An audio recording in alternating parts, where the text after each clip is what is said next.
onde a gente viu quais são as recomendações de ingestão diária de proteína para praticantes de exercício físico, independente de modalidade esportiva, tá? E de intensidade e tudo mais, né? Diferente de carboidrato, que a gente vê que as recomendações elas são maiores para aqueles que têm um volume de treino maior, aqui no caso da proteína a gente não tem essa diferenciação. Pode ser que algum dia as recomendações evoluam também nesse sentido, tá? Mas então, a gente tem aí a faixa de 1,2 a 2,2, que é a faixa que está na literatura, sendo mais consistente entre 1,6 e 2 gramas de proteína por quilo de peso.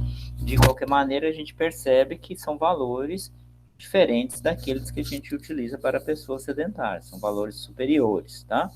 E ainda tem recomendação por refeição. Então, se eu quiser fazer uma prescrição me preocupando com quanto o sujeito vai ingerir em cada refeição, eu tenho como referência aqui o valor de 0,3. Ele pode variar para mais ou para menos, dependendo do número de refeições que a pessoa faz no dia. O segundo aspecto em relação à ingestão proteica e à síntese proteica, né, é a questão do momento, do time protein, que ficou bem conhecida aí nos últimos anos e alguns estudos vêm apontando que pode fazer alguma diferença. Não é consenso ainda, né, mas é mais uma estratégia que o nutricionista pode utilizar pensando em melhorar a recuperação muscular e também o ganho de massa muscular.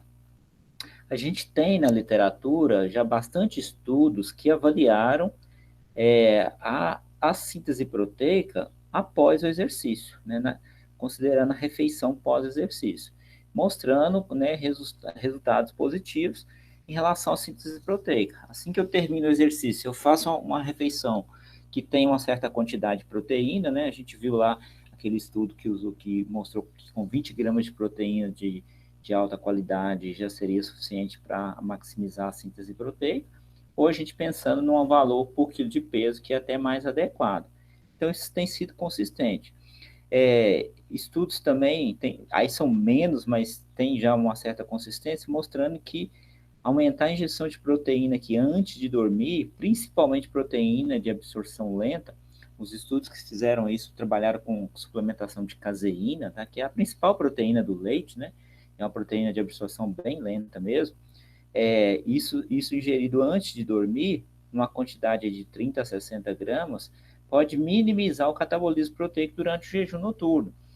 Porque se vocês observarem, né, a maioria das pessoas vão passar aí pelo menos 8, 10 horas, às vezes até um pouco mais de tempo sem se alimentar, considerando o horário da última refeição da noite e a primeira refeição do dia. E durante todo esse período de jejum noturno, você não está se alimentando, por mais que você esteja ali em sono, né, em repouso quase que absoluto, o seu corpo continua gastando energia, então você pode ter um pouco mais de catabolismo proteico durante a noite.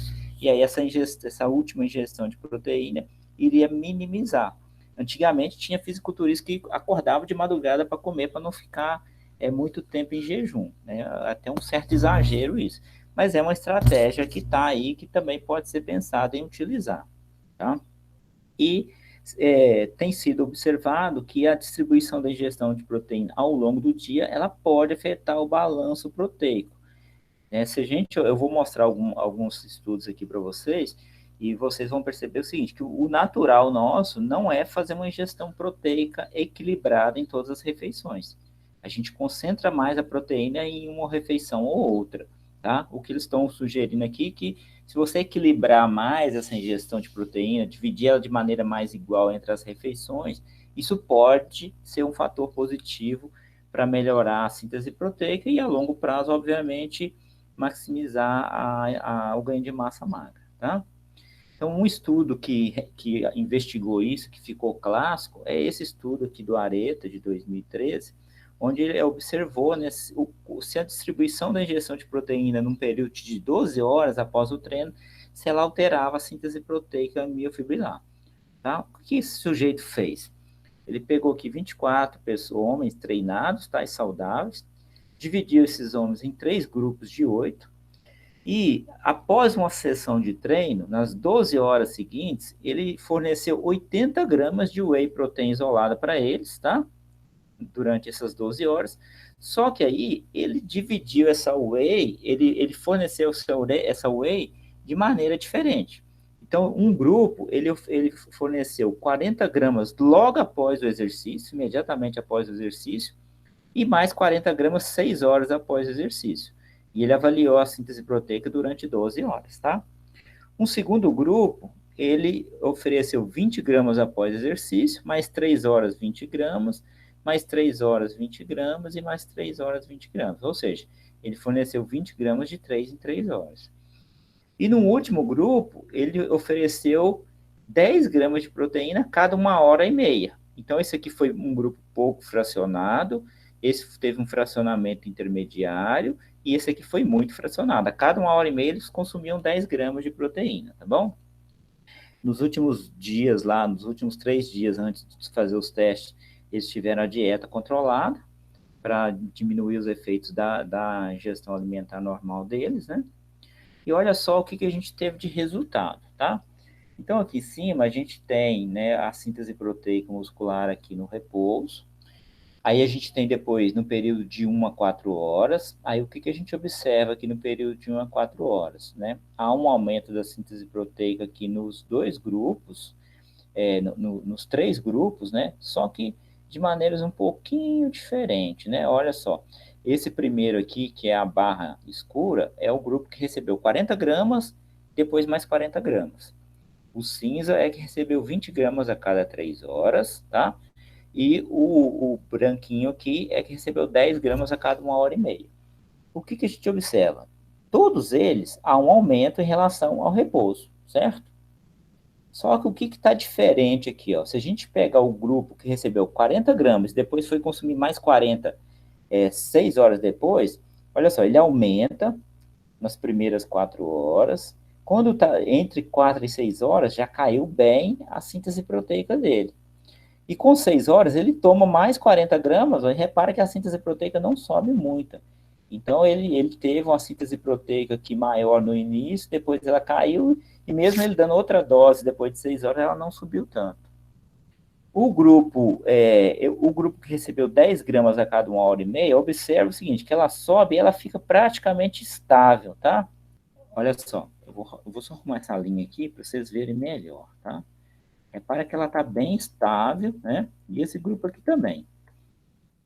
Vou voltar aqui, tá? Só um minutinho. Então, olha só.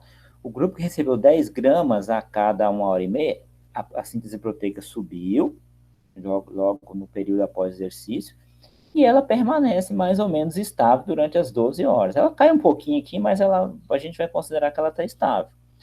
E acontece uma coisa semelhante com o grupo que recebeu 20 gramas a cada 3 horas. Ela sobe e ela permanece, ó, estável.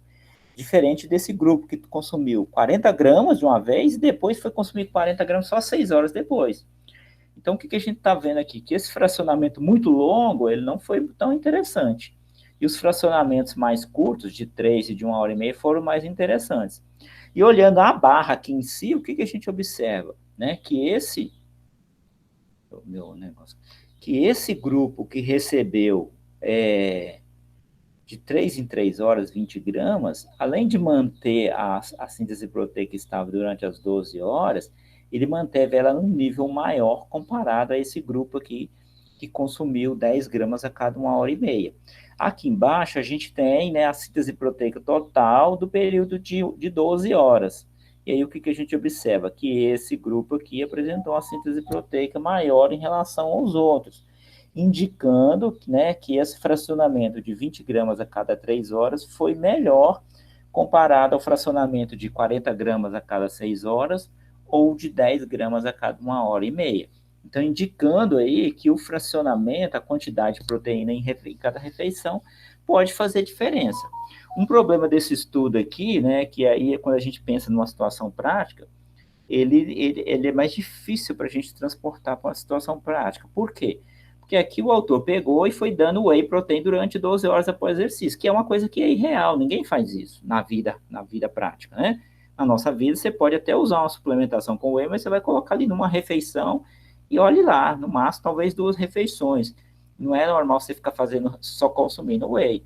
Então, isso é uma dificuldade. Ele mesmo comenta sobre isso no estudo e fala da necessidade de se fazer esse tipo de estudo com alimento, que é a realidade das pessoas, né? E com o alimento, a gente vai ter diferença no tempo de absorção de proteína, vai ter interferência dos outros componentes da refeição, mas, de qualquer maneira, é uma indicação de que isso pode ser relevante. Por esse estudo aqui, ele para mim, ele é mais importante porque ele se aproxima mais da realidade. E o autor também avaliou se a distribuição da proteína ao longo de 24 horas fazia diferença nessa síntese proteica. O que ele fez? Pegou aqui 5 homens e 3 mulheres fisicamente ativos, e aí forneceu uma dieta para eles por 7 dias, e aí durante um período eles consumiram uma dieta com um consumo regular de proteína, e durante outros 7 dias eles consumiram uma dieta com consumo irregular de proteína. E entre um tratamento e outro ele deu 30 dias de diferença, de prazo, né? Então, olha só o esquema alimentar. Então, isso aqui não foi feito no Brasil, né? Foi feito num país onde normalmente as pessoas fazem 3 refeições, café da manhã, almoço e jantar. Então, o evening aqui é quando o grupo consumiu a dieta regular, tá? Então, na dieta regular, o consumo de proteína no café da manhã foi 31,5 gramas, no almoço foi 29,9 e no jantar 32,7, ou seja, praticamente a mesma coisa em todas as refeições. No modelo tradicional, no café da manhã, eles consumiram 10,7, no almoço, 16 e no jantar 63. Então, a refeição principal aqui era o jantar e era a refeição com mais caloria e com mais proteína. Então, esse aqui é o consumo tradicional, onde a proteína é consumida de maneira irregular ao longo das refeições e ela é concentrada no jantar. Isso no caso desse pessoal aqui, tá? Vamos ver como é que foram os resultados. A figura de cima aqui, a figura 2, ela mostra pra gente a síntese proteica após o primeiro dia de dieta e após o 7º dia de dieta, depois do café da manhã. E o que a gente observa? O grupo que fez o consumo regular de proteína apresentou uma síntese proteica superior ao grupo que fez o consumo irregular. Mas aqui, gente, era o esperado, porque olha só, aqui ele está avaliando só a síntese proteica após o café da manhã. O grupo irregular consumiu 10,7 de proteína e o outro 31. É lógico que o que consumiu mais proteína, né, considerando que 10,7 é um valor baixo, é lógico que esse grupo ia ter uma síntese proteica maior. Então, isso aqui era totalmente esperado, né? Uma coisa importante que ele mostra aqui também é que tanto após o primeiro dia quanto após o 7º dia, né, o nível de síntese proteica, a magnitude, ela é mantida, ou seja, à medida que o sujeito vai continuando fazendo a dieta, aquele nível mais alto de síntese proteica está sendo mantido. Mas o resultado mais importante dele é esse aqui, ó, que é o resultado que mostra a síntese proteica em 24 horas. E aí a gente vê o que aconteceu. O grupo que fez o consumo regular, ou seja, consumiu a proteína de maneira semelhante nas 3 refeições, apresentou uma síntese proteica superior ao grupo que fez um consumo irregular. Então, ele está indicando, de novo, né, um outro estudo reforçando que pode ser melhor você distribuir melhor a proteína ao longo do dia do que concentrar ela numa refeição. É isso que ele está dizendo. Então, é uma outra coisa que o nutricionista pode fazer, porque vocês vão ver que tradicionalmente as pessoas não fazem isso. Então, você poderia ajustar a dieta de modo que em cada refeição da pessoa tivesse uma quantidade adequada de proteína. Na conclusão, ele coloca, né, que o consumo de uma quantidade moderada de proteína de alta qualidade 3 vezes ao dia fornece, né, um esquema mais efetivo para estimular a síntese proteica ao longo de 24 horas do que a prática comum, que é um consumo de proteína irregular, sendo concentrada aqui na refeição da noite, no caso, no jantar deles. Então, indicando que em vez de consumir, né, como ele fazia aqui, ó, 10, 16, 63, diminui aqui na janta e passa para as outras refeições, né, de modo que elas fiquem equilibradas, como foi no esquema aqui, ó, de 31, 29, 32. Não precisa ser exatamente a mesma quantidade, mas é uma distribuição mais regular, tá? Aí, a partir disso, alguns autores têm proposto esse esquema. Em vez de você fazer esse tipo de distribuição de proteína, aqui considerando aquele padrão lá de 3 refeições, tá, gente? Era melhor aumentar para 5 refeições e distribuir melhor. Por que os autores colocam isso? Porque existe uma faixa de ingestão de proteína onde você tem a síntese proteica máxima. Fica aí em torno de 20 a 35, 20 a 40 gramas. E aí, no caso dessa distribuição aqui, ó, nas duas primeiras refeições, você não atinge o mínimo necessário para ter síntese proteica máxima. E no jantar aqui, que você consome proteína demais, você ultrapassa isso e sem necessidade nenhuma. Então, essa proteína extra aqui, ela está praticamente sendo jogada fora. Por quê? Porque o corpo não vai conseguir utilizá-la, né, da maneira adequada.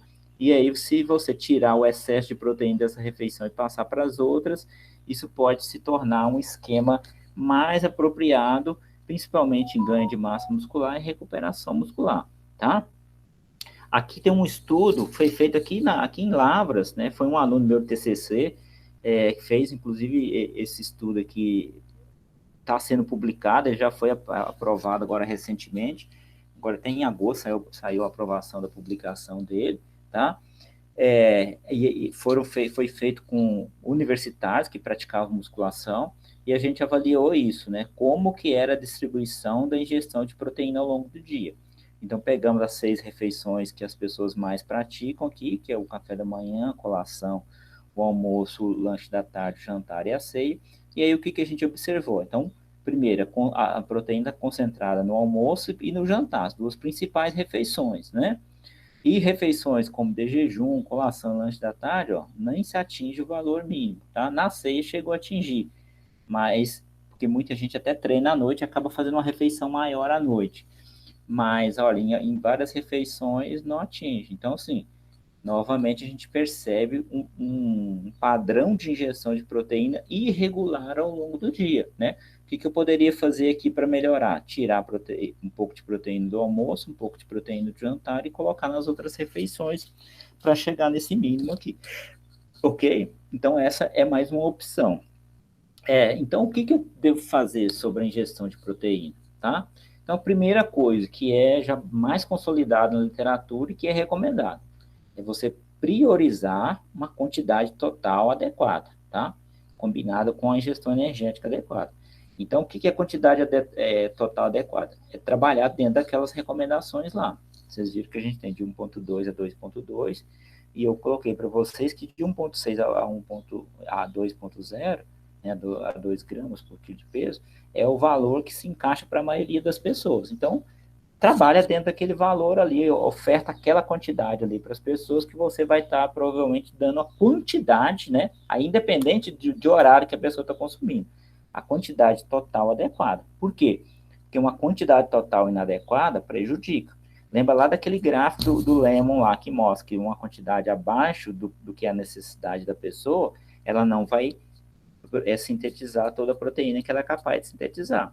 Aí o sujeito tem o treinamento, mas não está aproveitando o estímulo de maneira adequada. Então, a prioridade é fornecer uma quantidade total de proteína adequada. E aí, como uma segunda situação, se for possível, você pegar essa quantidade total e distribuir em quantidades mais semelhantes por refeição, de modo que toda refeição tem uma quantidade de chegar naquele nível de síntese proteica máxima, tá? Ajuda, né? Então, é possível fazer isso aqui, a maioria das pessoas ainda não faz, a maioria das pessoas tem um consumo irregular ao longo do dia, então é mais uma coisa que o nutricionista pode fazer, buscando otimizar, né, recuperação muscular, ganho de massa muscular e até desempenho físico, tá bom? Então, nós temos essas duas questões. Volto a lembrar, essa questão do time protein aqui, né, dessa distribuição de proteína, é algo ainda que tem sido estudado na literatura, não é tão consolidado quanto a questão da quantidade. A quantidade, a gente precisa tentar acertar essa quantidade de qualquer maneira.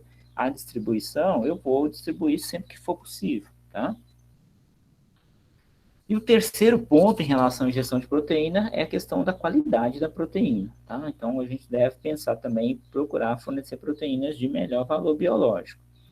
Esse estudo aqui, ele não foi feito com esportistas, ele foi feito com idosos, tá? Inclusive, idosos normalmente têm uma taxa de síntese proteica menor, e aí depende de uma ingestão maior, mas ele é importante para a gente porque ele mostra essa importância dos aminoácidos essenciais.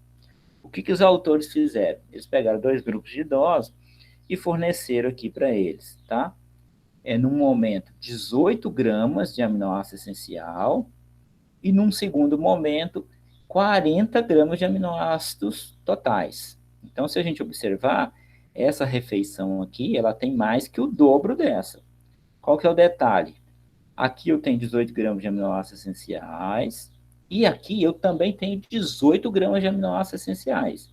E para completar a refeição, ele colocou mais 22 gramas de aminoácidos não essenciais. E aí, quando ele avalia a síntese proteica, olha o que ele observa. Que tanto o grupo que recebeu só os 18 gramas de aminoácidos essenciais, que esse aqui listadinho, tá? Listradinho. Quanto o grupo que recebeu 40 gramas de aminoácidos essenciais, sendo que nesses 40 gramas tinha 18 gramas de aminoácidos essenciais, a síntese proteica foi a mesma, ou seja, acrescentar mais proteína com aminoácidos não essenciais não mudou em nada. E aí, na conclusão dele, o que ele coloca? Que os aminoácidos essenciais, eles são os responsáveis primários pela síntese proteica em idosos. Se é em idosos, você vai ter que saber também que é em pessoas jovens, tá? Então, mostrando a importância de fazer um bom consumo desses aminoácidos, tá? E é onde a gente tem aminoácidos essenciais em concentração maior, nas proteínas de melhor qualidade. Onde que estão as proteínas de melhor qualidade? Nas proteínas de fontes animais, né? Isso aí é uma coisa que você já sabe de outras disciplinas. Então, proteínas do ovo, das carnes de um modo geral, do leite, né?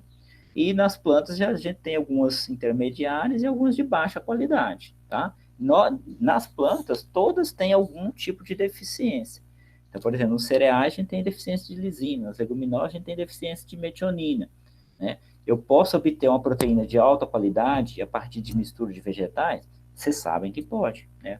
O clássico arroz com feijão nosso, na proporção é de 2:1 de arroz para feijão, a proteína resultante ali, ela é de alto valor biológico, porque há uma compensação de aminoácidos, né? O único problema é que a concentração é baixa. Você pega 100 gramas de arroz, vai ter 2,5, 3 gramas de proteína. 100 gramas de feijão vai ter em torno de 6 gramas de proteína. Então, a concentração é baixa. 100 gramas de carne, você tem 30, 35, dependendo, tá? Aqui a gente tem, né, também uma lista aqui com proteínas aqui mostrando a qualidade. O PDCA, vocês devem ter visto lá no seu metabolismo, uma maneira de avaliar a qualidade da proteína, onde se olha o score químico dela, né, ou seja, a concentração de cada aminoácido essencial, e que isso é corrigido pela digestibilidade da proteína. Então, as que têm o valor 1 aqui são as melhores. Então, leite, né, whey, a proteína do ovo. A proteína isolada da soja, na forma de suplemento, ela também é considerada de alto valor biológico, tá? Por quê? Porque no processo de isolamento dessa proteína, os fatores antinutricionais são retirados, mas é só isolada, tá? A caseína, que é a principal do leite, né? A carne, também um valor bem alto. Aí você pega aqui ervilha, aveia e trigo, aí já são valores mais baixos, tá? Aí uma pessoa que é vegana, ela vai ter problema? Problema ela não tem, não, tá? Só que normalmente ela vai ter que consumir um pouco mais de proteína para conseguir chegar no valor proteico adequado, no valor de aminoácido adequado. Então, a quantidade é que ela tem que subir um pouquinho. Aqui a gente tem, ó, nessa tabela, uma lista que mostra a concentração em percentual, tá, gente, de aminoácidos essenciais e de leucina, que é um aminoácido importante. Então, de modo geral, o que a gente observa? Aqui é tudo vegetal, ó, nessa primeira parte aqui, né? Tudo de planta. E aqui tudo de animal, ó. Se vocês olharem aqui no geral, vocês vão ver o quê? Que o percentual de aminoácidos essenciais é superior nas proteínas animais do que comparado aos vegetais. E, de modo geral, o percentual também de leucina é maior. Só que aqui a gente tem que atentar para um segundo fator, que aqui está só dando a relatividade, né? Só o valor percentual. A concentração de proteína nas fontes vegetais é bem menor do que nos animais, tá? Então, como eu falei lá, você pega lá uma carne, um peito de frango, você tem 35 gramas, por exemplo, de proteína por 100 gramas. Num feijão você tem 6, num arroz você tem 3, num milho você tem 3, 3,5, tá? Então, assim, são valores bem mais baixos. Então, a concentração é muito baixa. Tá? Então, a gente tem que ficar atento a essa questão. No caso dos vegetais, a concentração é mais baixa. Então, assim, acaba que quem é vegano acaba tendo que usar um pouco mais de leguminosa, que no reino vegetal, as leguminosas, elas são melhores fontes, né? Uma leguminosa que é muito rica é a soja, só que a soja ela tem um problema, né? Que a maioria da soja hoje é transgênica. E se a pessoa é vegana, ela muitas vezes ela não vai aceitar consumir uma soja transgênica porque pode ter traço de animal ali. Então acaba tendo que usar outras leguminosas, como lentilha e ervilha, e o próprio feijão, que para nós já faz parte, né, do nosso consumo. Mas é totalmente possível, tá? Uma coisa que foi muito questionada também, né? Porque quando a gente pensa na ingestão de proteínas, e aí vocês já perceberam que uma ingestão adequada vai ajudar a recuperar o músculo, vai ajudar no ganho de massa muscular, e isso pode resultar em melhor desempenho. Mas e para aqueles atletas de endurance, né? Que não são exercícios de força, são exercícios de resistência, como provas longas de ciclismo, de corrida, triatlo. Será que fazer suplementação de proteína, aumentar a proteína seria interessante? Considerando que tradicionalmente a dieta dessas pessoas não tem menos proteína e tem muito carboidrato. Então, né, será que esse aumento no consumo de proteína poderia melhorar o rendimento deles? Ou então, se eu colocasse um pouco de proteína na bebida que ele toma lá durante o exercício, poderia ajudar a melhorar o desempenho? E aí tem um estudo aqui que eu trouxe para vocês que testou isso para a gente observar, porque às vezes o sujeito vai trabalhar com ciclista e quer trabalhar com proteína, com dieta muito rica em proteína. Será que isso é legal para eles? Principalmente quando você aumenta a proteína e tira carboidrato? Então, olha só, esses autores aqui pegaram 7 ciclistas, e aí eram os mesmos ciclistas, é um trabalho crossover, tá? Toda vez que vocês verem lá que o trabalho é crossover, né, o cruzado, significa que o mesmo grupo de pessoas vai fazer todos os testes. Então, os mesmos 7 ciclistas, eles vão fazer um período com dieta rica em carboidrato, que é a dieta normal deles, e um período com dieta rica em proteína, que não é a dieta normal deles, tá? Então, na dieta rica em carboidrato, o consumo deles era de 7,9 gramas de carboidrato por quilo, ó, quase 8 gramas, né? Lipídio 1,2 e proteína 1,3, ó, bem lá próximo da faixa do valor mínimo recomendado, né? E aí eles fizeram 7 dias dessas dietas e no dia 8 eles foram lá e fizeram um teste físico, tá? Aí deram 7 dias de intervalo, passaram para outra dieta. A outra dieta, que era a dieta rica em proteína, aí o que o autor fez? Diminuiu bem a concentração de carboidrato, ó, passou de 7,9 para 4,9, o lipídio manteve e aumentou bastante a proteína, foi para 3,3, né? Bem acima até do que é recomendado. Uma dieta realmente hiperproteica. Olha o que aconteceu, né? Aqui eles fizeram um teste contra relógio, né? Um teste contra relógio, o sujeito tem que percorrer um percurso, né? Uma certa quilometragem, no menor tempo possível. É o tipo de teste, né? Ou de competição que ganha o que faz em menor tempo. Olha o que foi observado. Com a dieta rica em carboidrato, que é a dieta tradicional, aqui em torno de 140 minutos. Com a dieta rica em proteína, 7 dias, eles passaram uma semana naquela dieta. Olha o que aconteceu com o tempo deles, foi aqui para mais de 170. Então, uma piora significativa no rendimento. Por quê? Porque eles gastaram muito mais tempo para cumprir o mesmo percurso, simplesmente porque o sujeito baixou muito o carboidrato da dieta dele. E mesmo compensando essa queda do carboidrato com aumento de proteína, não foi bom para ele.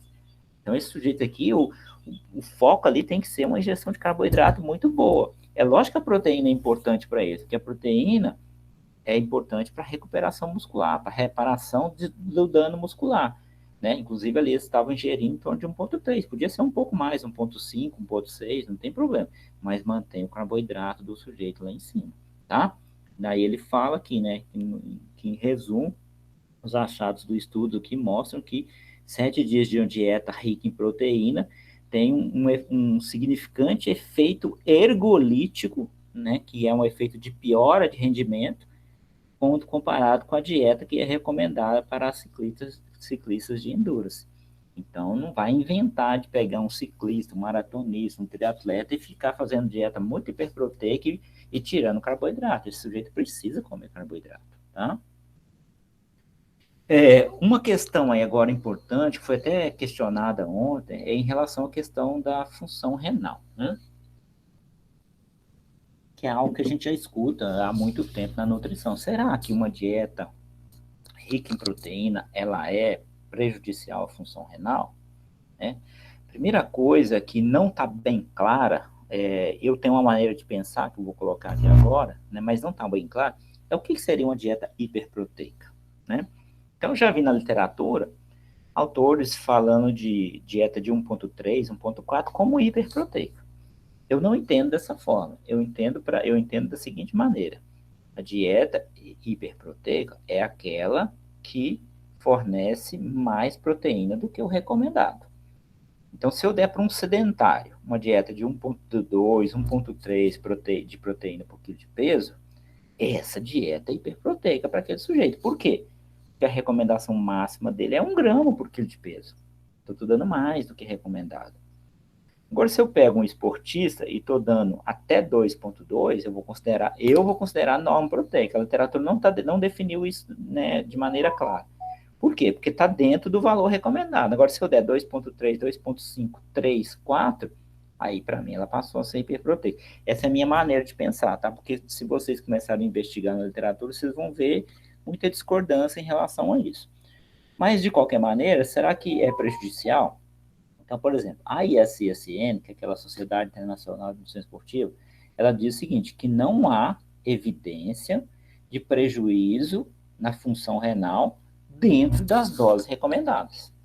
Isso já é uma coisa importante. Então, assim, se eu tenho preocupação em relação a isso, e a gente tem que ter preocupação, porque quando a gente está tratando uma pessoa, a gente tem responsabilidade sobre a saúde daquela pessoa. Então, eu não quero aumentar de maneira nenhum risco para aquela pessoa. E como que eu faço isso? Sendo mais prudente. O que é ser mais prudente? Trabalha dentro dos valores recomendados. Para que eu vou dar uma dieta de 3, 4, se a literatura está me mostrando que aí por volta de 2 já é o suficiente? Não faz sentido. O Martin aqui e seus colaboradores, eles fizeram uma revisão sobre esse assunto, tá? E tem muito trabalho sobre esse assunto, se vocês procurarem.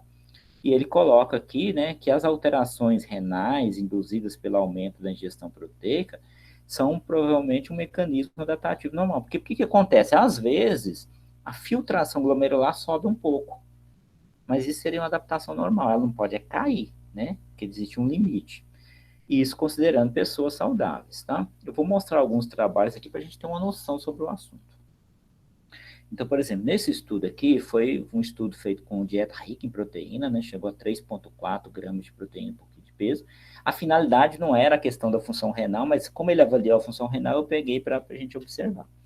Então, o sujeito trabalhou com 2 grupos, um com 17 pessoas, um com 31 pessoas, que faziam treino resistido, pesado, tá? Um grupo seguia uma dieta que era normoproteica, mas o que era essa dieta normoproteica? O que ele chamou de normoproteica? Era a dieta habitual daquelas pessoas, tá? E o outro, ele deu uma suplementação e passou a fazer uma dieta hiperproteica. Isso durante 8 semanas, aproximadamente 2 meses. O grupo que consumia dieta normoproteica estava consumindo em torno de 2,3. E o grupo que estava consumindo a dieta rica em proteína estava consumindo em torno de 3,4, tá? E aí ele avalia a função renal. E ele faz várias avaliações, eu destaquei aqui a principal, que é a taxa de filtração glomerular, que é aí o padrão ouro para a função renal, né? E a taxa de filtração glomerular ela é considerada normal se tiver acima aqui de 60 ml por minuto por 1,73 metros ao quadrado. E aí o que a gente observa? Ó, no grupo normoproteico, antes de começar o estudo era 101, no pós-estudo 100. O grupo hiperproteico, antes era 9,7, eles aumentaram o consumo de proteína 90,2, 90,7, 90,2, ou seja, não alterou em nada durante 8 semanas, tá? Beleza, aí ele fala aqui, né, que o consumo de uma dieta rica em proteína, aí fala, né, dos efeitos aqui no exercício resistido e fala que, além disso, não há evidência que o consumo dessa dieta tenha efeitos deletérios, então indicando uma segurança. Lembrando, assim, é um estudo com uma amostra pequena e por um tempo pequeno, 8 semanas, tá? Aí foi feito um outro estudo, até o mesmo grupo de autores, tá? E eles pegaram um grupo de 8 sujeitos, é uma amostra menor ainda, tá? E durante 8 semanas ele acompanhou esses sujeitos fazendo uma dieta, a dieta normal. A dieta normal, como eu disse aqui, é a normal que essas pessoas já faziam, que tinha 2,6 gramas de proteína, que para nós já vai ser hiperproteico, porque está bem acima da recomendação. E depois ele aumenta o consumo de proteína desse pessoal e eles ficam mais 8 semanas com uma dieta aqui de 3,3 gramas. Então ele acompanhou por 16 semanas, sendo que um período eles já faziam a dieta hiperproteica, mas ele não interferiu, ele só avaliou, e depois ele aumentou a injeção de proteína e avaliou de novo, tá? Aqui do lado a gente tem a distribuição, ó. Então a gente vê aqui que o consumo de proteína basal dele em percentual era 34%, aí durante o período que ele acompanhou ficou em torno de 36%, e quando ele deu a suplementação passou por 42%. Então realmente é uma dieta hiperproteica. E aí ele avalia, faz várias avaliações, inclusive ele avalia função renal aqui em cima e função hepática aqui embaixo. E que a gente observa, ó, vamos olhar a taxa de filtração glomerular aqui como padrão, o parâmetro mais importante, ó.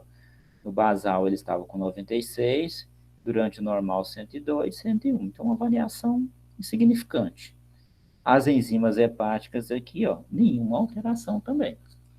Aí nesse estudo aqui, esse autor resolveu, está no trabalho, tá, gente, na publicação, ele resolveu destacar 2 casos, que eram 8 pessoas só, mas ele pegou 2 que tinham uma ingestão de proteína absurda. Então, olha só, o sujeito número 1 aqui, a ingestão normal dele era quase 4, 3,9. Aí durante o período que não era para alterar, ele ficou aqui nos 4 mesmo, e depois da suplementação ele chegou a 6,6 gramas, né? E até coloco aqui, ó, isso aqui é 724% a mais que a RDA. Então, assim, um valor muito alto. Filtração glomerular dele 88, 105, 122. A gente observa aqui o quê? Aumentou. Lembra que ela não pode ficar abaixo de 60, tá? O sujeito 2 consumia 2,6 aproximadamente, depois acabou aumentando um pouco, foi 3,6 e chegou a 4,6, 480% acima da RDA.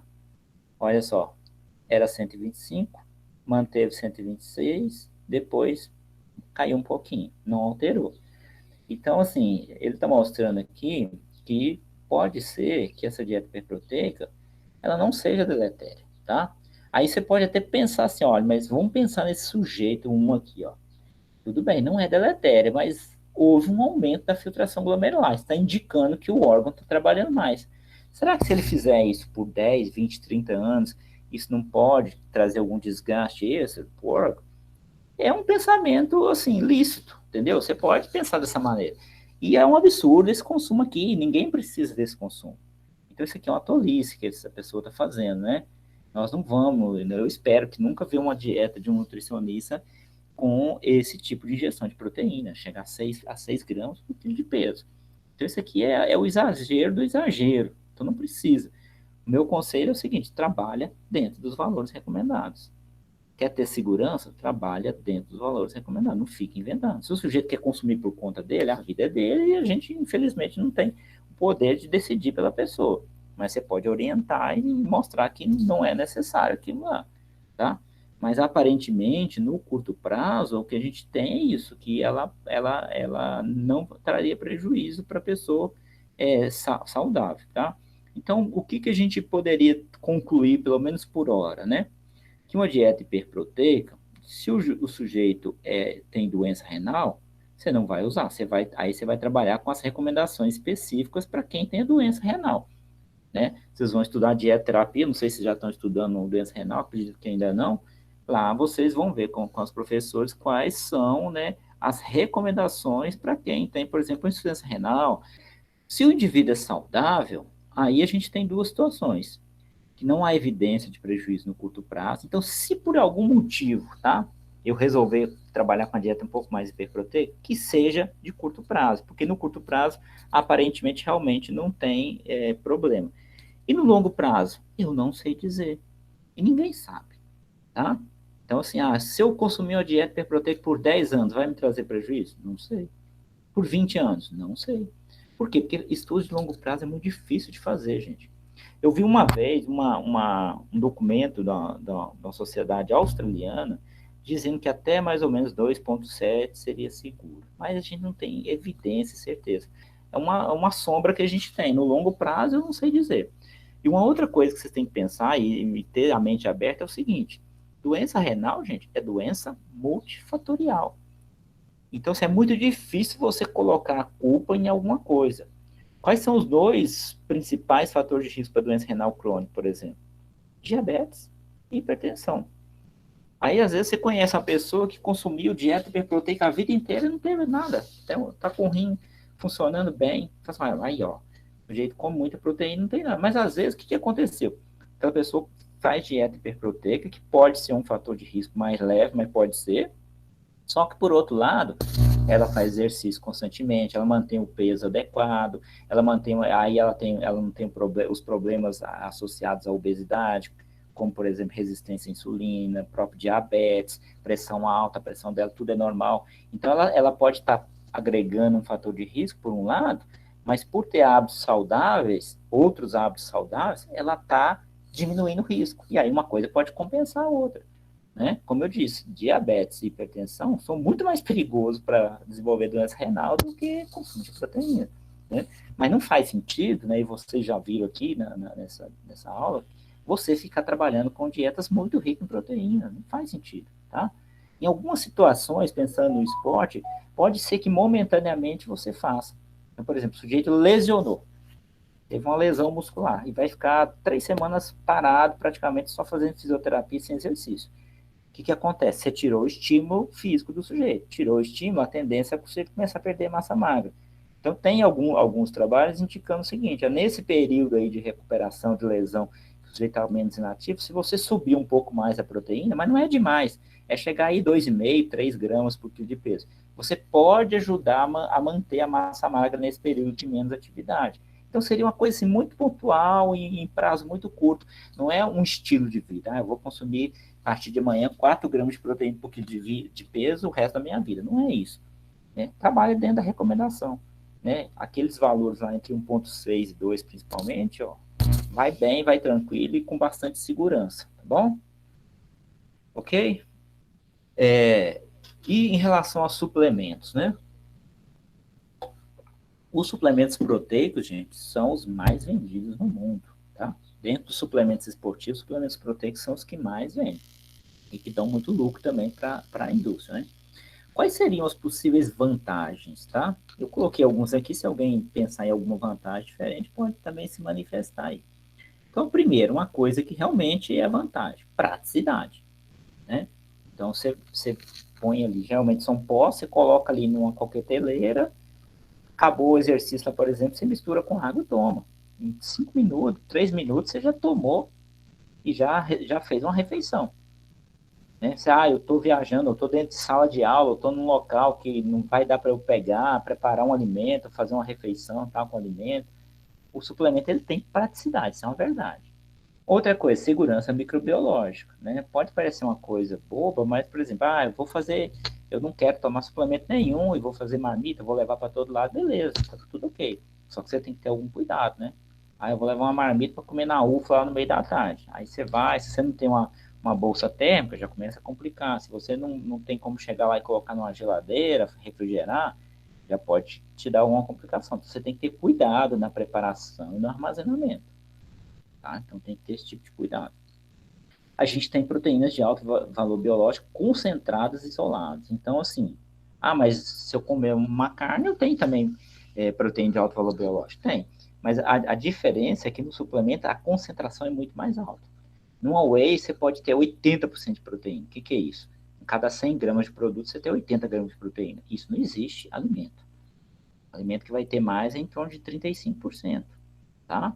Então, assim, a concentração é muito grande e aí você pode ingerir volumes menores, né? Você tem proteínas com características especiais, como o whey e a caseína. Então, o whey tem uma absorção muito rápida, então pode ser interessante, por exemplo, num pós-treino, para acelerar uma recuperação. E a caseína é bem lenta, que poderia ser, por exemplo, uma escolha para a última refeição do dia. E geralmente muito pouca gordura, tá? Você tem whey isolado que chega a ter zero de gordura. Né? As concentradas, às vezes, tem um pouquinho, 2, 1 grama, né? Tá, 3 gramas, é pouco. Nos alimentos é mais difícil um pouco. Mas, por exemplo, peito de frango grelhado sem pele é 2, 3%. Agora, se você vai com um lombo, com um pernil, já vai para 12, 13%, tá? Então, em relação a vantagens, né, são essas aí as principais. E quando a gente compara, né, o suplemento com o alimento, quais seriam as desvantagens? Então, primeiro aqui, né, o custo não é baixo, tá? Embora, pessoal, quando a gente pensa em custo, isso é muito relativo, né? Pagar R$ 200 num pote de 1 quilo de whey é caro ou é barato? Para quem tem muito, é barato. Não faz diferença nenhuma.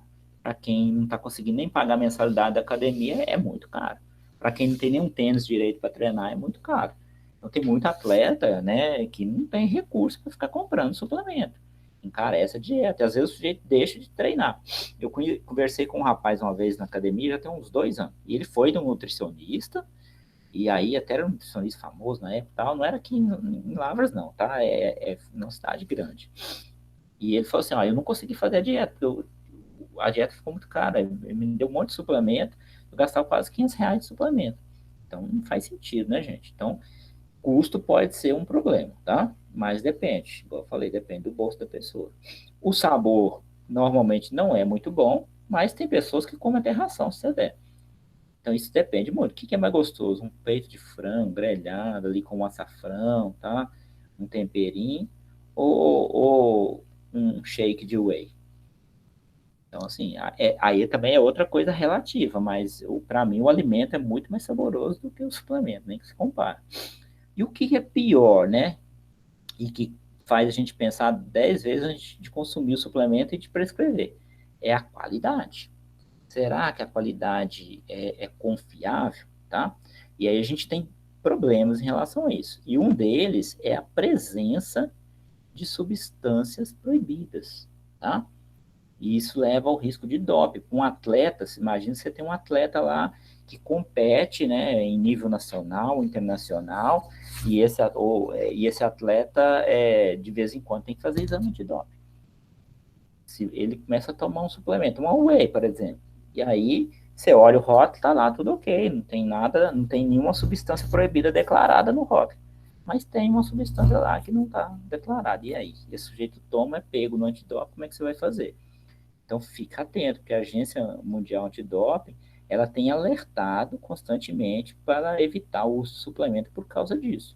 Inclusive, ela fez uma pesquisa e ela pegou suplementos de vários países, né? Alguns ela pegava por doação, outros ela comprava e avaliou.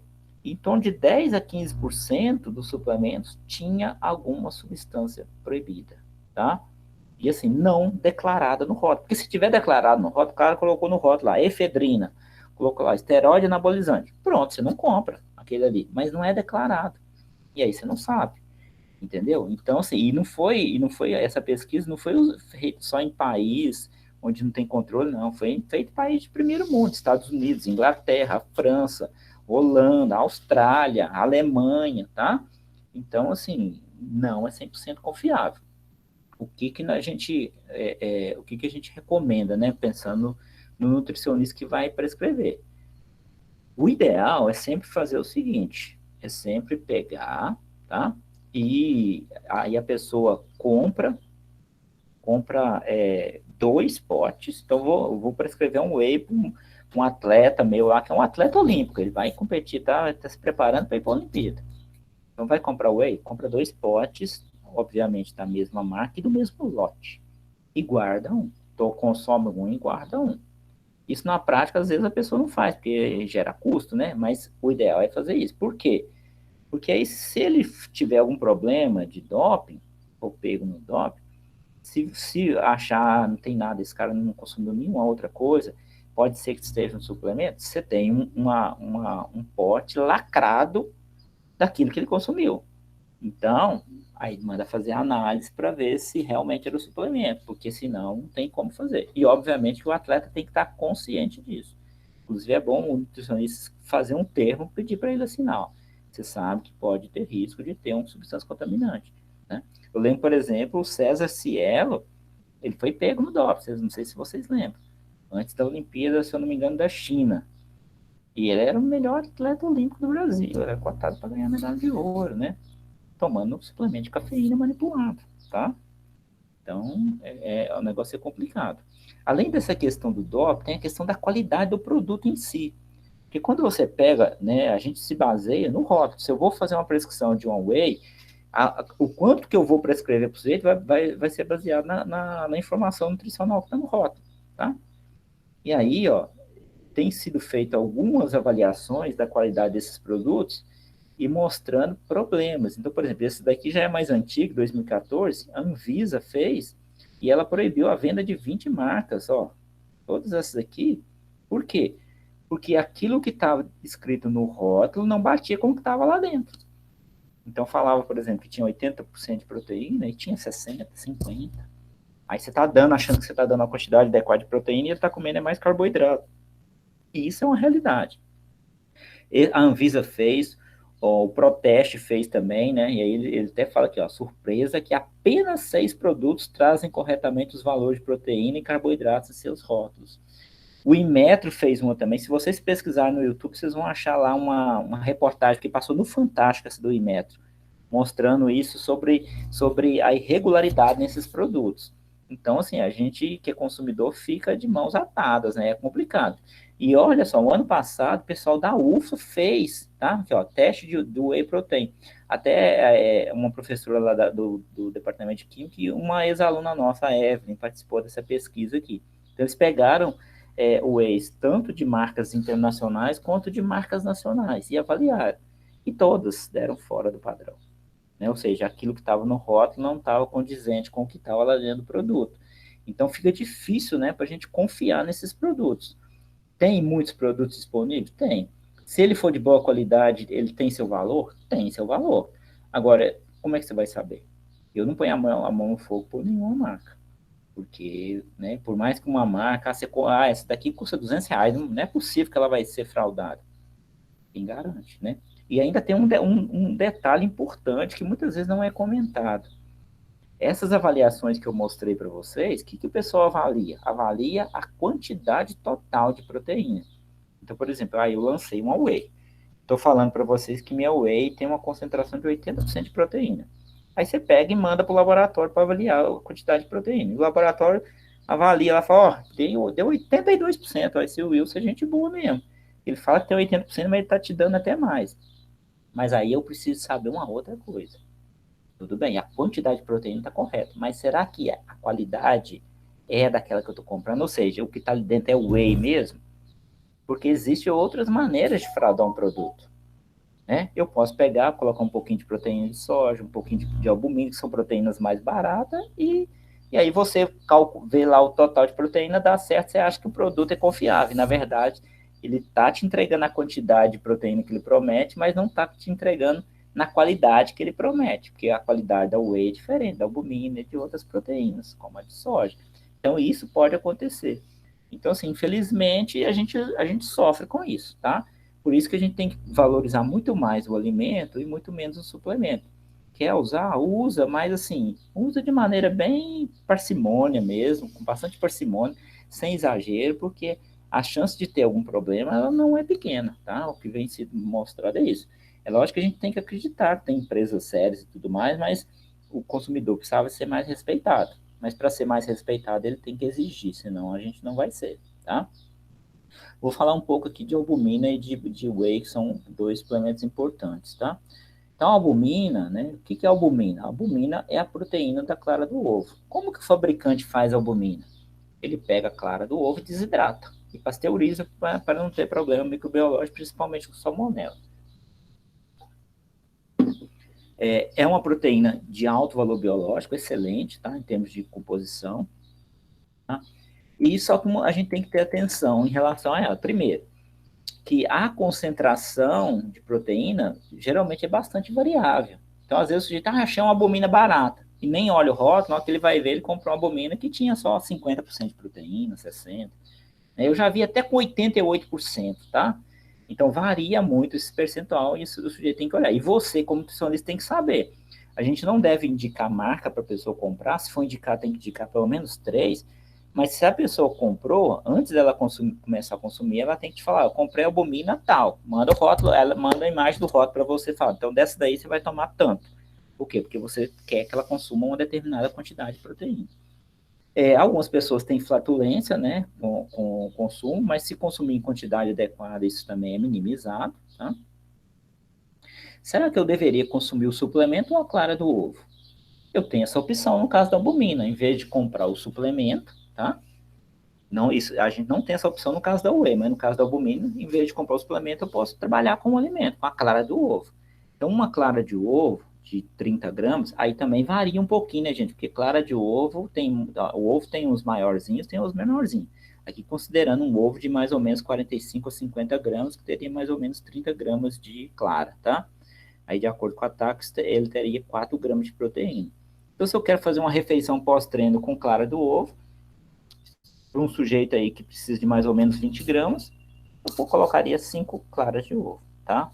Se é uma pessoa, né, de tamanho menor, corporal, poderia ser 4, 3, depende da pessoa, tá? Obviamente, não consumir cru, por causa do risco de salmonelose e pela perda de biotina, né? Porque quando você consome cru, a avidina, ela não é desnaturada, e a avidina é uma proteína presente na clara do ovo que complexa com a biotina e impede que ela seja absorvida. Antigamente, o pessoal tinha uma certa mania de, às vezes, consumir o ovo cru. Hoje, eu acho que ninguém faz isso mais. E a gente tem, quando se consome o ovo inteiro, a gema, que tem bastante gordura, tem compostos antioxidantes importantes, vitamina A, mas tem bastante colesterol. Eu não sei se vocês já estudaram alguma coisa de doença cardiovascular, mas provavelmente vão estudar isso na dieterapia, mas existia até um pouco tempo atrás uma recomendação de que se não consumisse mais de 300 miligramas de colesterol por dia. E se a pessoa era hipercolesterolêmica, ela deveria consumir menos ainda, né? Considerando que esse colesterol poderia piorar a situação da pessoa, o colesterol dietético. Só que essa recomendação ela foi retirada, tá? Por quê? Porque estudos mostraram que a relação entre o consumo de colesterol dietético e colesterol sanguíneo, ela não era uma associação muito estreita. Então, só que retiraram a recomendação, mas não colocaram nada. Não falaram assim, então você pode consumir à vontade. Não tem isso. Então, quantos ovos eu posso consumir por dia? A gente não tem uma recomendação, assim, científica oficial disso. Eu busquei isso uma época e eu encontrei, por exemplo, uma recomendação da Sociedade Brasileira de Metabologia, que eles falavam, isso em 2013, falava em 1 ovo por dia. E eu vi alguns estudos associando o consumo de ovo e doença cardiovascular, falando em 10 a 12 ovos por semana. Aí tem gente consumindo 10, 20. Uma vez eu vi uma reportagem que falou que consumia 60 ovos por dia. Eu falei, quem deve estar feliz é o que vende o ovo para ele, porque consumir 60 ovos por dia, olha que absurdo que é. Então, assim, pensando, né, de uma maneira natural, para mim não faz muito sentido você consumir 10, 20 ovos, uma coisa estranha. Fora que quanto mais você consumir ovo, mais monótono vai ficar a sua dieta, porque se você está colocando o ovo como fonte de proteína, você vai diminuir outros alimentos que são fonte de proteína. Então usa também com parcimônia, né? Evita esses exageros, né? Eu acho que a natureza ela mostra muito para gente que a gente tem que tomar cuidado com os exageros, né? Como eu disse, não tem um limite, né? Exato, a gente não tem. Então é uma questão que talvez a ciência traga alguma resposta mais à frente se é arriscado ou não consumir 10, 15 ovos por dia. Aí eu estou falando do ovo inteiro, né? Considerando a presença da gema. Tá? Agora, a clara parece que não tem nenhuma restrição. Uma opção que tem para quem gosta de clara de ovo, né? E às vezes não quer comprar o ovo e ficar separando a gema e tal, jogando gema fora, é comprar clara. Esse tipo de produto que existe no mercado, ele é mais destinado para a indústria de confeitarias, né? Mas você pode comprar. Essa aqui é uma caixinha onde tem só clara de ovo, 1 quilo de clara de ovo. Eu comprei uma vez no Rex, não sei se tem ainda, mas eu comprei uma outra, só que ela vinha em garrafinha de plástico, tá? E aí tinha uma garrafa maior de 1 quilo e tinha uma garrafa menor de 250, que dava praticamente a dose que eu queria consumir de proteína. Então eu comprei da pequena e fiz o teste e consumi. Só que assim, quando você compra embalado assim, costuma sair mais caro, tá? Então, você tem que observar isso. Às vezes compensa comprar o ovo e retirar lá. Um outro detalhe, por exemplo, nesse produto aqui, o fabricante ele coloca lá ó, que o produto tem que ser mantido sob refrigeração e depois que é aberto, consumir 24 horas. Aí, se o sujeito compra uma caixa de 1 quilo, ele vai consumir tudo isso em 24 horas. Então, talvez ele tenha que comprar porções menores. Ou ele ter mais alguém para dividir. Então, tem que ficar atento a esses pequenos detalhes. Mas é uma opção, né? Até mais prático. Se ele tem que ficar quebrando ovo e tal, adianta um pouquinho a vida dele, gasta um pouquinho mais, mas é uma opção que se tem. Então, dá para trabalhar tanto com a clara do ovo ou com o próprio suplemento em pó. Né? A albumina geralmente é um suplemento mais barato do que a whey protein. Não é muito gostoso, né? Quem já tomou deve saber, embora tem gente que gosta, né? Mas eu, pelo menos, do ponto de vista de paladar, eu não gosto muito, não. Eu preferia pegar a clara do ovo, fazer ali um omeletezinho, sem a gema mesmo, coloca um orégano, alguma coisa assim, um açafrão, melhora a palatabilidade, tá? E a whey? A whey, com certeza, é a proteína mais vendida no mundo inteiro e a mais famosa. Né? E será que ela é isso tudo mesmo? Que tipo de característica que ela tem que faz dela ser uma proteína assim, valorizada, né, no meio esportivo? Então, a whey ela é a proteína do soro do leite, tem ela na forma isolada, concentrada, hidrolisada. Agora tem uma outra que é a plasma, que é ingrediente otimizada, é uma bem recente que saiu agora. Ela é uma proteína de alto valor biológico. Então, na literatura, eu já vi percentuais de aminoácidos essenciais em whey variando de 42,7% até 55%, tá? Que é bastante coisa. Ela é rica em BCAA, tem os 3 aminoácidos de cadeia ramificada, e principalmente ela é rica em leucina, tá? Então, de 14 a 21% aí dos aminoácidos essenciais.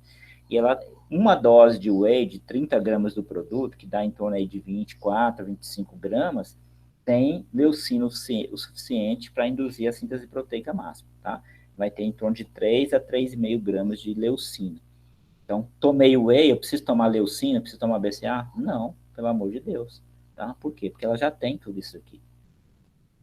Além disso, quando se toma só o BCA, os outros 2 aminoácidos de cadeia ramificada dificultam a entrada da leucina na célula muscular, porque compete com ela pelo mesmo transportador. Então, é pior, tá? Ela é rica também em glutamina, né? Existe suplementação de glutamina, mas ela também é de baixa evidência científica. A principal alegação seria que ela seria importante para o sistema imunológico e diminuiria a ocorrência de infecções do trato respiratório superior, principalmente em pessoas que fazem treinos muito extenuantes. Só que isso na prática não ficou comprovado, né? Inclusive, muitos autores colocaram de maneira bem evidente que é mais importante para manter a imunidade repor carboidrato, tá, do que a própria glutamina. Uma característica dela que é muito interessante, eu vou até mostrar para vocês daqui a pouco, que ela é rapidamente absorvida. Então, se eu quero uma proteína, né, nós vimos lá atrás, nos carboidratos, que após o exercício, o ideal é um carboidrato de alto índice glicêmico. Por quê? Porque eu quero um carboidrato que chega rápido na minha célula muscular para já iniciar a recuperação do glicogênio. Na proteína, eu posso pensar da mesma maneira. Eu quero uma proteína que chega rápido. A que chega mais rápido é o whey. Tá? Ela é rica em cálcio e tem baixo teor de gordura.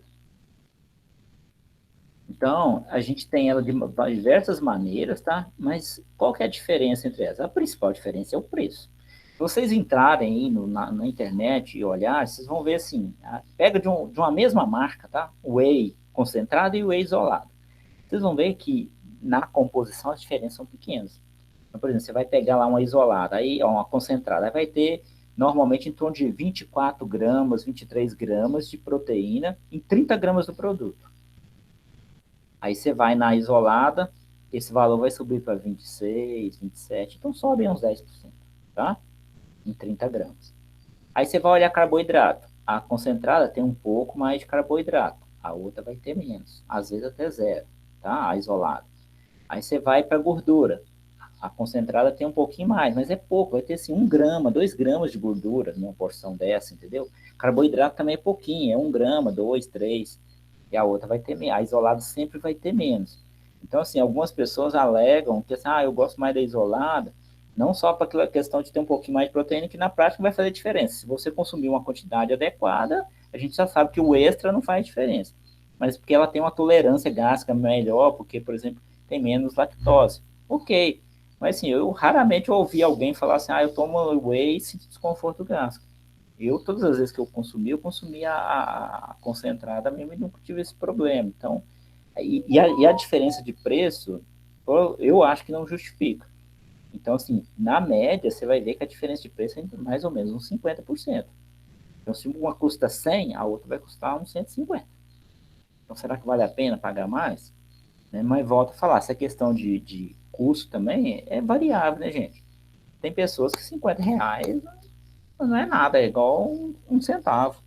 Então, para essa pessoa, é melhor ela consumir a isolada mesmo, que é um produto um pouquinho mais purificado, mesmo que talvez na prática não dê vantagem para ela, mas ela não está perdendo nada com aquilo. Aquele dinheiro extra para ela não faz diferença nenhuma. Agora, para o sujeito que conta as moedinhas ali, você não pode, você tem que estar, pode trabalhar com concentrada mesmo, que é o suficiente. Tá? Se você consumir com leite, o tempo de absorção dela vai ficar um pouco mais lento. Tá? Eu não vi nenhum trabalho que testou isso para falar assim, enquanto que interfere nisso, mas com certeza, se você consumir ela com qualquer outro alimento, a absorção vai ser um pouco mais lenta. Mas assim, pensando no pessoal, por exemplo, de academia, com leite, sem leite, com fruta, sem fruta, não vai fazer diferença. Talvez com um atleta de alto rendimento, aquele cara que treina muito pesado mesmo, que tem um período de recuperação curto, eu colocaria ela bem isolada ali. Acabou de fazer o treino, ele já toma ela e depois que ele vai fazer a refeição dele. Mas para a maioria das pessoas não vai fazer diferença. Mas você pode ter certeza que, assim, um pouco de interferência no tempo de absorção vai acontecer. Mas misturei com leite, perdi a whey. Não, perdeu não. Ela está lá, ela vai ser absorvida e vai ter esse processo de aumento de síntese proteica. Ele só vai demorar um pouquinho mais. O quanto depende. Se o leite é desnatado, demora menos. Se o leite é integral, demora um pouquinho mais. Mas são diferenças pequenas que não vai fazer diferença para um atleta recreativo. Talvez, né? Não, a gente não tem evidência científica disso. Talvez para um atleta de alto rendimento que treina muito pesado, como eu disse, que tem muito pouco tempo para recuperar, e aí pequenas diferenças podem fazer algum efeito para ele. Fora isso, não se preocupe. Né? Muitas vezes eu consumia o whey pós-treino batido com leite e frutas. Fazer uma refeição desse tipo, até para melhorar o sabor. Eu gosto de usar o whey natural, porque uma coisa que as pessoas também não falam, mas olha no rótulo das wheys para você ver. Você vai ver que tem muito aditivo químico. Né? Tem muito aditivo. A lista de aditivo químico não é pequena. E quando você pega a whey natural, aí a lista de aditivo químico cai bastante. Então, quando eu estou tomando um whey natural, que do ponto de vista de paladar não é muito bom, eu estou consumindo muito menos aditivos. Se é uma coisa que eu vou consumir todo dia, eu prefiro consumir essa, porque a longo prazo esses aditivos químicos acumulando no meu corpo posso trazer algum prejuízo. E aí, para melhorar o sabor, eu faço o quê? Bato com a fruta, resolver o problema. É uma maneira de se trabalhar. Tá? Eu penso assim, eu penso em fazer isso. E uma outra coisa que é importante, gente, por exemplo, né? Você tem isolado, você tem concentrado, você tem hidrolisado, agora tem essa plasma. A plasma, a Nutrata é uma empresa de suplemento, ela está falando que só ela que tem, que é exclusivo dela. Entra no site e vê para vocês verem. Ela é uma tecnologia nova de produção de whey, e aí o que eles colocam é que a biodisponibilidade dela melhora bastante. Então você poderia usar 20%, 25% a menos. Até bom, né? Então, assim, em vez de usar 25 gramas, eu posso usar 20 gramas do produto, de proteína, na verdade. Ok. Só que, primeiro, o preço é bem maior. Tá? Segundo, eu olhei lá no site, o próprio fabricante, ele recomenda a mesma dose para quem consome a isolada, para quem consome a concentrada e para quem consome essa plasma e essa whey IO, que é ingrediente otimizado. Mas se ela aumenta a biodisponibilidade e eu precisaria de 25% menos, por que o próprio fabricante não recomenda que você consuma 25% menos? Não, vou consumir o mesmo tanto do outro. Então não tem economia nenhuma, tá? Então tem que ficar muito atento, porque a indústria ela quer vender. Eu já vi uma vez o whey feminina. Que diabo que é isso? Whey feminina? Um whey específico para mulher? Pelo amor de Deus, gente, essa é só maneira de vender. A indústria ela vai trabalhando o marketing, ela tenta diferenciar o produto dela, porque assim, o whey tem um monte de marca, então eu tenho que diferenciar meu produto do outro. Aí inventa uma coisa lá e as pessoas vão comprando. Então a gente tem que ficar atento em relação a isso, tá bom? Mas pode consumir tranquilamente com alimento, sem problema nenhum. Mas tendo essa consciência, toda vez que eu consumir com alimento, a velocidade de absorção vai ser um pouco menor. Isso vai fazer diferença? Com certeza para atleta recreativo de academia, nada. Nada. Aí eu, só para finalizar isso aqui, ó, então assim, mas então isolada é melhor do que a outra, essa plasma é melhor do que a outra. Não tem, gente. Pode procurar. Vocês vão ver assim, isso tudo comparando, para falar assim, ó, um grupo tomou whey isolado, o outro tomou whey concentrado, e quem tomou isolado ganhou mais massa muscular. Não tem isso. Então não tem evidência científica que me justifique assim, eu vou dar isolado porque isolado vai fazer a pessoa ganhar mais massa muscular. Eu posso dar porque assim, é um produto que tem um pouco menos lactose, então a tolerância intestinal pode ser um pouquinho melhor, é um produto mais purificado. Tá, sabendo que é mais caro, que a pessoa, para aquela pessoa ali, esse dinheiro não tem diferença nenhuma, tudo bem. Mas falar assim, eu vou isolado ou hidrolisado porque vai dar mais resultado, isso não existe, tá? Então, olha só, esse estudo aqui é bem legal, onde foi comparado, né, o whey, a proteína da soja e a caseína. Então, o sujeito pegou aqui 18 homens que praticavam exercício resistido 2 a 3 vezes por semana e dividiu em 3 grupos de 6. E ele dava uma solução aí de uma bebida, né, que tinha ou whey, ou caseína, ou proteína de soja. E as quantidades eram essas aqui, e varia um pouquinho de um grupo para o outro, porque era a quantidade necessária para ter a mesma concentração de aminoácido essencial. E aí ele manda o sujeito fazer um exercício no lateral. Então, por exemplo, fez só com uma perna, tá? E vai avaliando durante 180 minutos. Vamos ver o que ele vê aqui de resultado interessante. Então, a primeira coisa que a gente vê aqui, ó, nesses 180 minutos, né, é a liberação de insulina. Tanto o whey quanto a soja teve um aumento da insulina. Então, aminoácido também estimula a insulina, a liberação de insulina, tá, gente? No caso da caseína, não. Por quê? Porque a absorção da caseína é muito lenta, o pico dela é muito baixo, tá? Olha aqui uma coisa importante. Concentração sanguínea de aminoácido essencial. Lembra que nós falamos, aminoácido essencial é, né, o responsável primário pela síntese proteica. Então, se eu quiser chegar a uma quantidade grande de aminoácido essencial no meu músculo, isso vai favorecer a síntese proteica. Aí o que a gente vê? Todas elas aumentam, né? E tem um pico aqui em 30 minutos, ó, bem rápido, né? Só que olha só o whey, por ter uma absorção mais rápida, o pico dela é bem mais alto, ó. Foi significativamente maior comparado de soja, comparado à caseína. Então, assim, eu quero, o sujeito fez um treino pesado lá, eu quero que ele recupere bem rápido. Se eu colocar um whey ali, faz sentido? Faz sentido. Por quê? Porque eu vou entregar para o músculo dele uma boa quantidade de aminoácidos, né, desde que ele tome uma dose adequada, rápido, tá? E se for um treino muito extenuante, ele vai ter outro logo no início da manhã, eu posso até pedir para ele consumir sem a whey puro, sem misturar com nada. Eu poderia colocar, por exemplo, uma maltodextrina, né, ou uma dextrose junto, que aí já é um suplemento também de alta desglicemia que não vai interferir em nada. Não colocaria alimento ali logo na primeira refeição, depois de 1 hora, 2, ele faria uma refeição, por exemplo, tá? Mas, por outro lado, olha o que a gente observa. A curva dela também cai mais rápido, ó. Em 3 horas, voltou para o nível basal. Aí você lembra lá daquele estudo lá atrás, por que de 20 gramas de 3 em 3 horas deu resultado melhor? Porque acontece isso, ó. Ela sobe, quando dá 3 horas, já voltou para o basal. Aí você dá outra dose, sobe de novo e vai assim, tá? Aí as outras duas, olha a caseína, pra você ver, sobe bem menos, mas, ó, 3 horas depois, ela continua acima do basal. Ou seja, ela vai entregando aminoácidos bem devagar, né? A caseína, gente, quando ela chega no nosso estômago, ela forma grumos. Se você pegar leite em casa e colocar, por exemplo, vinagre, que é um ácido, né? O que acontece com o leite? O leite talha, não é isso? O que é aquele talhar ali? É a caseína formando grumos, né? Então, quando ela forma aquele grumo, isso acontece também no nosso estômago, que é ácido.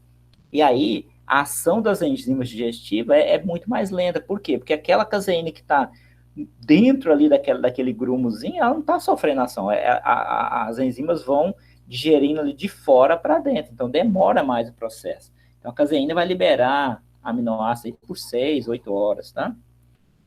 Aqui embaixo, outra coisa importante, leucina é um aminoácido importante para a síntese proteica, porque estimula, ativa a enzima mTOR. Então, olha só, quem que aumentou mais a concentração de leucina? De novo, a whey, comparado a essas duas. Então, mostrando que a whey, ela tem seu valor, né? É um suplemento, assim, bom de utilizar. O problema para mim hoje, em relação ao whey, é essa instabilidade em relação à composição dela. Infelizmente, a gente não tem uma garantia de que os produtos que estão no mercado são de boa qualidade e que entregam aquilo que está no rótulo. Se você tiver certeza que aquele produto tem aquela quantidade de proteína, que aquela proteína é whey, vale a pena trabalhar com ela, principalmente pelo menos na refeição pós-treino, tá?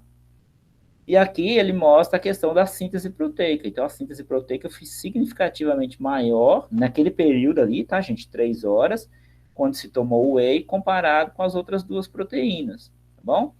Inclusive, aí aqui na perna que foi exercitada, e até na perna que não foi exercitada, a síntese proteica também aumentou após o consumo do whey. Então, mostrando que ela tem seu valor. O problema é assim, não precisa de consumir em excesso. Então, o sujeito compra lá um whey, toma 60 gramas, 80 gramas de whey no pós-treino, por exemplo. Para que isso? A gente sabe que está jogando fora. Porque aumenta muito aminoácido, gente, e o corpo, a célula não consegue usar. E aquele aminoácido que fica sobrando, a célula começa a desaminar e produzir energia. Então, você está jogando fora. Em vez de usar 60 gramas, usa 30. E aí você vai gastar muito menos, porque vai durar muito mais seu produto, tá? Então você faz economia. Às vezes é difícil colocar isso na cabeça das pessoas, porque o sujeito às vezes acha que você está querendo, falando coisa errada para ele. Ele está acostumado a tomar lá 5, 6 scoops, você vai falar para ele tomar 1, 2, e ele vai falar que não está certo, não. A gente tem que convencer a pessoa e mostrar, né, que realmente a ciência mostra que não é necessário aquele consumo exagerado, que tem que fazer um consumo prudente, um consumo consciente, tá? Então, assim, né, as pessoas ficam muito, quantos scoops eu vou tomar? Primeiro, a gente tem que observar a embalagem, a rotulagem. De modo geral, as embalagens, elas indicam a quantidade certa. Então, por exemplo, você entra lá e olha, toma lá, não sei, aí depende de cada um scoop ou 2 scoops, por exemplo, dá 30 gramas. E aí, em 30 gramas, eu tenho entre 20 e 25 gramas de whey, tá? Vou fazer um panorama mais geral. Uma dose muito boa, que atende a quase todo mundo, tranquilo, tá? Aí só que muitas vezes o fabricante fala assim, tome 3, 4 vezes por dia, será que precisa? Né?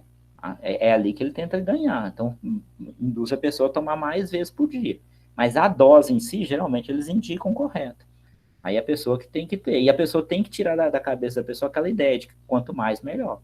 Se um scoop é bom, 2 é melhor do que 1, 3 é melhor do que 2? Não, nem sempre. Se um é pouco, porque a quantidade de proteína ali é pequena, aí tudo bem, o 2 vai ser melhor do que 1. Mas chegou na dose correta, a partir da dose correta, gente, eu não tenho vantagem, tá? E eu, como nutricionista, eu não posso fazer uma prescrição errada nesse sentido. Se o sujeito não quis acreditar em mim, resolveu tomar mais por conta dele, eu não tenho muito o que fazer. Mas eu, na minha dieta, eu vou colocar a quantidade que é certa. Então, se eu vou prescrever lá o whey, eu vou colocar uma quantidade que eu sei que é uma quantidade suficiente. Se ele achar que é pouco, eu vou tentar convencer ele de que aquilo ali é correto.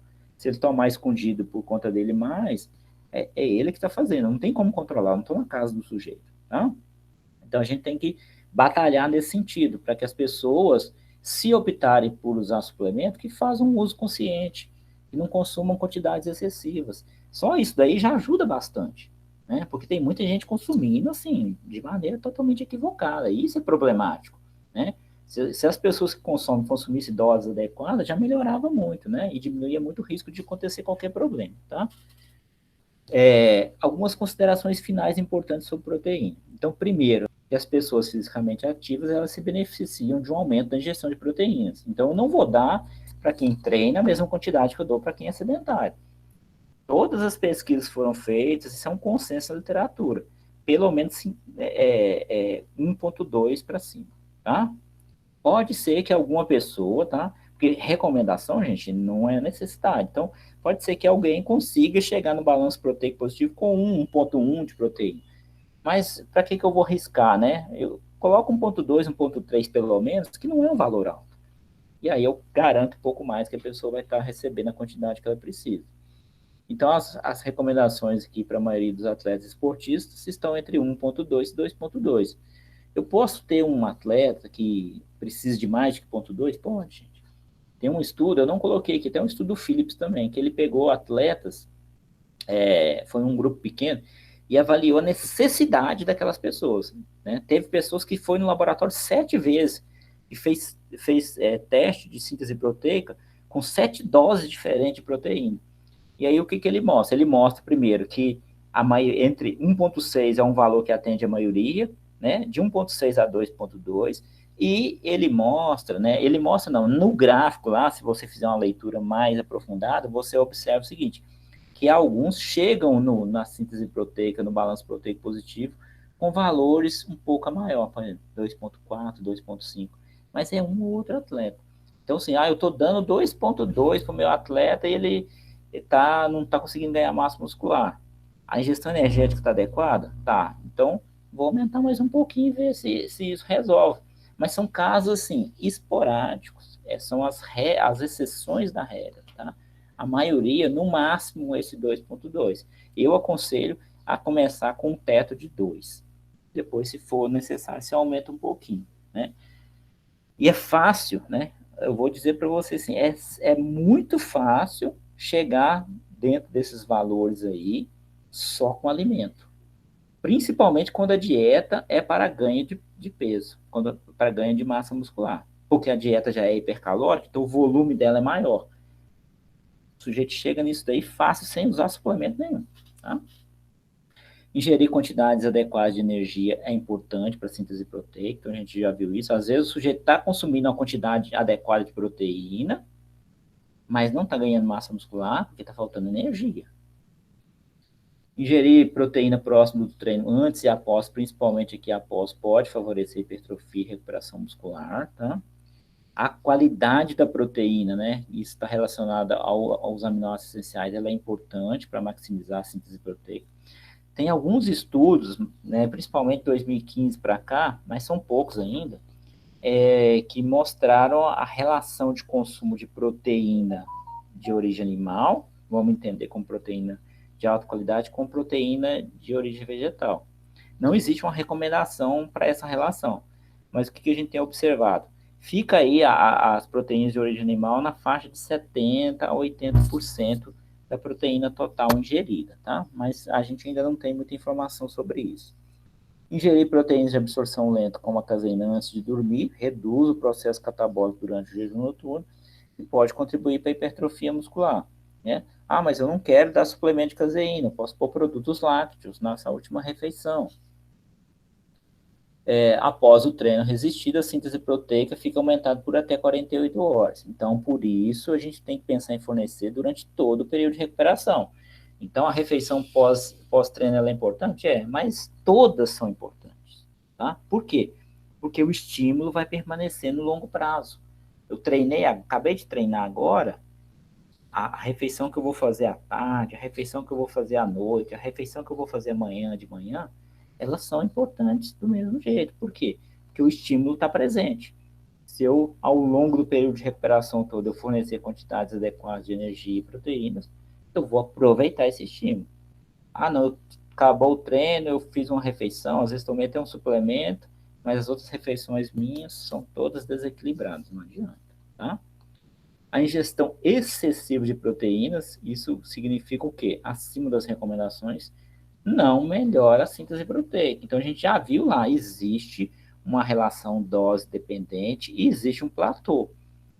A partir do momento que eu cheguei num valor que a síntese proteica atingiu seu nível máximo, se eu continuar dando mais proteína para o sujeito, eu não tenho benefício em relação à síntese proteica. Isso está muito claro e isso é consenso na literatura, tá? E, além do mais, o consumo excessivo pode trazer dano à saúde. Não faz sentido.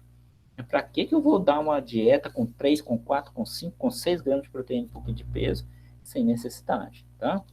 A atenção especial deve ser dada a pessoas com histórico familiar de doenças renais e hepáticas, porque esses dois órgãos acabam trabalhando um pouco mais. Na maioria dos casos, a alimentação fornece quantidades adequadas de proteína para esportistas e atletas. Já falei isso, e é verdade, tá? E aí, no caso de atleta de alto rendimento, a gente ainda tem que preocupar com a questão de o suplemento poder estar contaminado com a substância proibida. Isso não é irreal, tá? Acontece pouco, pode acontecer pouco, mas não é irreal. Dentre os aminoácidos, a leucina é o principal ativador das vias biomoleculares de síntese proteica. Então, esse aminoácido tem ganhado espaço, inclusive hoje se vende suplemento de leucina. Então, se eu quero pensar num aminoácido, quero suplementar um aminoácido, eu não vou suplementar BCA, vou suplementar leucina, que pode me ajudar nesse aspecto. Ah, mas eu já tomo whey. O whey, na dose correta, vai te fornecendo leucina o suficiente, não precisa de pôr leucina. Na refeição que eu estou tomando whey, eu não vou pôr leucina.